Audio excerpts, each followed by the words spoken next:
Fires continue to erupt in this Cumberland County town. Good evening and thanks for joining us. I'm KACIE Berry. And I'm Nick Patrick. We've had more than 20 fires have erupted in Greenup this year. Residents say they don't think there's an end in sight. Newswatch's Sean Copeland spent the day talking with residents who say they continue to worry about their families and the well-being of their community. He joins us live in the studio with more. Good evening, Sean.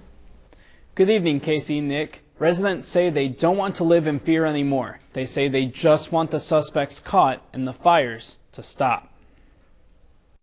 I get home late from work, so I was sitting in the kitchen watching television for a little while. About 2:30 I decided it was time to go to bed, and I walked in the living room just to check things before I went to bed, and looked out my south window and noticed that there was a lot of smoke coming out of the house across the street. Brad Anderson lives right across the street from the latest house fire and says he doesn't think this is an accident. The houses are empty and the people are gone. And I think this is somebody that's a true arsonist. I think he's getting off on setting these fires, and I really believe that when he sets them, he's around somewhere watching.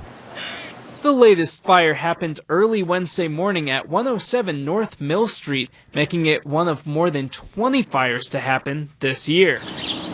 I have a 1-year-old daughter, so I just don't want to lose any of my possessions, or let alone my livelihood and family. Resident Raymond BUEKER lives on South Mill Street, right across from another house that burnt a couple of weeks ago. Anderson says he has little hope the fires will stop anytime soon.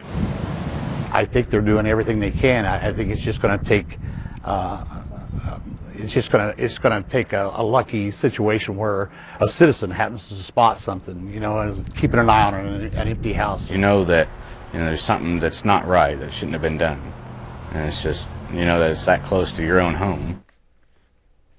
Officials say they're still offering a $10,000 reward for anyone with information that leads to an arrest and a conviction in the case. Most of the structures set on fire are either empty or vacant homes. No injuries have been reported. Live in the studio, I'm Sean Copeland.